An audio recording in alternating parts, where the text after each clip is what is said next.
Lo que les voy a comentar, a sintetizar brevemente, es sobre el desarrollo, en realidad, dos proyectos que vienen a ser los dos libros docentes para las cátedras de Semiótica 1 y Semiótica 2. Son proyectos netamente académicos. El objetivo general de Introducción a la Semiótica para el Diseño, que es el libro para la cátedra de Semiótica 1, dice así: desarrollar el cuaderno docente de la materia de Semiótica 1 para la Escuela de Diseño de la Facultad de Artes, en base a una investigación teórica de sus principales autores, con el fin de generar un documento didáctico que sirva para la enseñanza y el aprendizaje de la semiótica para el diseño. Como objetivos específicos, interpretar los conceptos sobre semiótica y signo desde la visión de Ferdinand de Saussure, Charles Peirce, Roland Barthes y Umberto Eco, para así usarlos como una herramienta de conceptualización en el ejercicio de la producción de signos y mensajes visuales, como lo es el diseño gráfico. Sintetizar, editar y diagramar esta información en un documento de carácter didáctico para que sirva para la enseñanza y aprendizaje de la semiótica aplicada al diseño. Para el cumplimiento de estos objetivos se han desarrollado los siguientes capítulos. Capítulo 1, la realidad como signo. En este capítulo se pretende reflexionar sobre los principales conceptos que permiten afrontar la teoría semiótica. Partiendo del concepto de realidad, percepción, se desarrollan las ideas sobre información, conocimiento, que nos ayudan a afrontar cualquier teoría. También de manera general se explica en este capítulo los conceptos de representación, interpretación, cuya dinámica se convierte en la práctica misma de la semiología. Por último, se realiza una breve definición de algunos términos tales como contexto, lenguaje, comunicación, para así tener un punto de partida sólido que nos introduzca en este tema.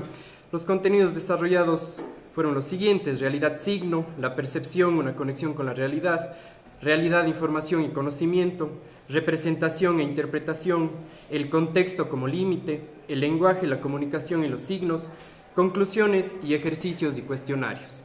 Todos los capítulos tienen ejercicios y cuestionarios y mapas conceptuales.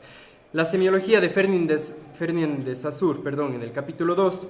En este capítulo se desarrollan las ideas de este autor, tales como su concepto de signo, significante, significado, lengua y habla, valor y arbitrariedad del signo, su característica de inmutabilidad y cambio, entre otras.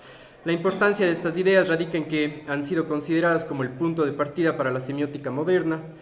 Saussure propone en su teoría las leyes que rigen a los signos y por consiguiente a cualquier sistema de comunicación.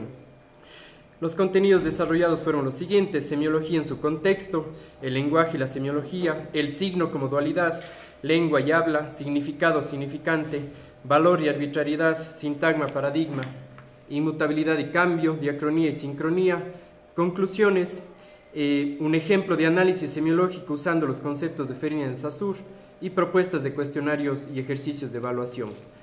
Capítulo 3, la semiología de Charles Peirce. Peirce, al igual que Saussure, reconocido como uno de los padres fundadores de la semiótica moderna, estos dos personajes desarrollan sus teorías de manera paralela, pero en diferentes contextos. Saussure desde la lingüística, Peirce desde la filosofía. Ambos tratan de describir este fenómeno de los signos, sus componentes y su función.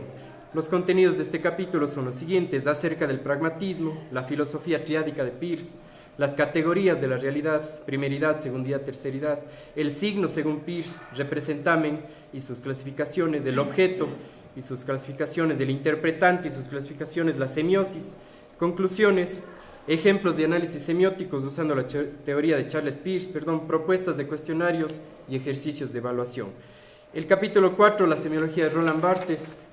En este capítulo, influenciado por el pensamiento de Ferdinand de Saussure, Barthes propone una teoría crítica y subversiva sobre la semiología, rescata el poder de esta ciencia para entender el contexto cada vez más complejo de mediados del siglo XX.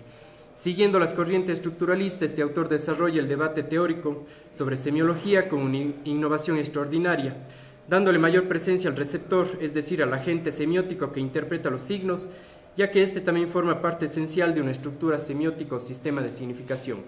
En este capítulo los contenidos desarrollados fueron los siguientes: semiología y su aplicación práctica, signos naturales y signos culturales, el mito según Roland Barthes, el lenguaje y el metalenguaje, el signo según Roland Barthes, discurso denotativo y connotativo, el código y el mensaje lingüístico, el mensaje icónico no codificado, el mensaje icónico codificado, conclusiones, ejemplo de análisis semiótico usando la teoría Roland Barthes y propuestas de ejercicios y cuestionarios de evaluación. Por último, en este primer documento está el capítulo 4, la semiótica de Umberto Eco.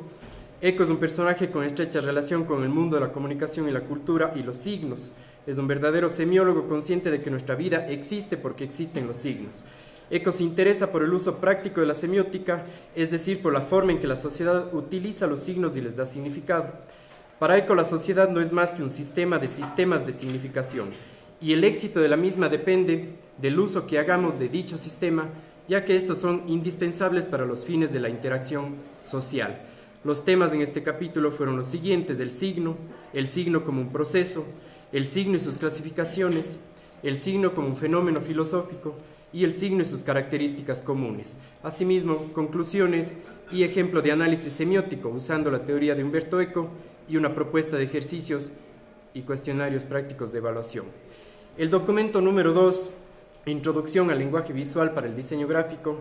Este documento está destinado para la materia de Semiótica 2 en diseño gráfico. El objetivo general consistía en lo siguiente: identificar las principales características del lenguaje visual en relación al diseño gráfico por medio de una investigación teórica y documental sobre el tema, con el fin de sintetizar esta información en un documento que será usado como complemento para la enseñanza y aprendizaje de la semiótica en el diseño. Como objetivos específicos, interpretar al lenguaje visual desde el punto de vista semiótico como una herramienta de comunicación que se maneja en todos los campos profesionales relacionados con la producción de mensajes visuales, como lo es el diseño gráfico. Interpretar las principales características de la cultura visual y la imagen con el fin de sustentar los procesos prácticos de investigación sobre el lenguaje visual. Identificar los principales componentes usados para el lenguaje visual con el fin de generar un registro sistematizado y ordenado de los mismos, con ejemplos visuales de su aplicación que refuercen los argumentos planteados sobre el lenguaje visual. Para el cumplimiento de estos objetivos se desarrolló lo siguiente: los signos visuales como capítulo 1. Entendemos por semiótica de la imagen o semiótica visual al estudio de los signos visuales en relación a la comunicación y al lenguaje visual y su influencia e importancia en la cultura contemporánea. De esta manera buscamos un acercamiento práctico al tema de la semiótica de la imagen que nos ayudará a enfrentar a los signos visuales como verdaderos productos culturales. El lenguaje visual en articulación con la semiótica nos permite incursionar de manera más profunda en los significados que podemos construir y descubrir con el uso de las imágenes. En este capítulo se describen los siguientes conceptos: la cultura visual, el lenguaje visual, características del lenguaje visual, características de la imagen, características de los signos visuales, conclusiones y ejercicios de aplicación. El capítulo 2, componentes del lenguaje visual. Los componentes del lenguaje visual nos ayudan a construir, organizar y jerarquizar los elementos de una imagen o signo para construir significantes y significados con la misma. El propósito de este estudio es didáctico. Pretende sintetizar las principales características sintácticas del lenguaje visual, comprender la influencia directa en el significado y el uso que hacemos de las imágenes, para así poder aplicarlo en la práctica de la producción y lectura de productos visuales. Se desarrollan en este capítulo los siguientes puntos: construcción de mensajes visuales, componentes de configuración básicas, el punto, la línea, la superficie, el volumen, el espacio y el color, componentes de configuración estructural, el tamaño, el formato, la textura, la iluminación, la proporción, componentes de organización básicos, dirección, el movimiento, el ritmo, el equilibrio, la simetría, la armonía y el contraste, componentes de organización estructural, composición, la retórica visual, conclusiones y ejercicios prácticos de aplicación. El capítulo 3, propuesta de clasificación de imágenes. Lo que se propone en este capítulo es generar las pautas para un sistema de clasificación de signos visuales que sea pertinente y práctico al momento de analizar las imágenes cotidianas, sobre todo en su dimensión pragmática, y que nos permita determinar el tipo de imágenes que estamos consumiendo o produciendo, y de esta manera ser coherentes con el concepto que queremos transmitir con una representación visual. En base a las características de los signos visuales analizadas en capítulos anteriores, se propone una serie de criterios que sirvan sobre todo de manera práctica al momento de clasificar las imágenes según sus características y su función. Estas características, lejos de ser cerradas, pretenden dejar la posibilidad de ampliarlas, ya que el mundo de los signos visuales está en constante transformación y la producción de imágenes cambia rápidamente con la aparición de nuevos lenguajes y nuevas formas de representarlos. En este capítulo se describen los siguientes contenidos: cómo clasificar las imágenes, la imagen según sus características físicas, las imágenes según su función, función informativa, función didáctica, función decorativa, función artística, función comercial, nuevas clasificaciones de la imagen, conclusiones y ejercicios prácticos de aplicación. Por último, en el capítulo 4 se plantea una propuesta general de análisis semiótico de la imagen. En este último capítulo se plantea un modelo de análisis semiótico en el que se sintetizan los principales postulados teóricos y prácticos estudiados a lo largo de estos textos. En esta propuesta se podrá ver la influencia de Saussure, con su visión dual del signo formada por significante y significado, los conceptos de representamen, objeto interpretante propuestos por Peirce, los aportes de Barthes con su descripción de discurso denotativo connotativo, el trabajo de Umberto Eco en relación al proceso de significación, en donde todo signo puede determinarse desde una dimensión sintáctica, semántica y pragmática.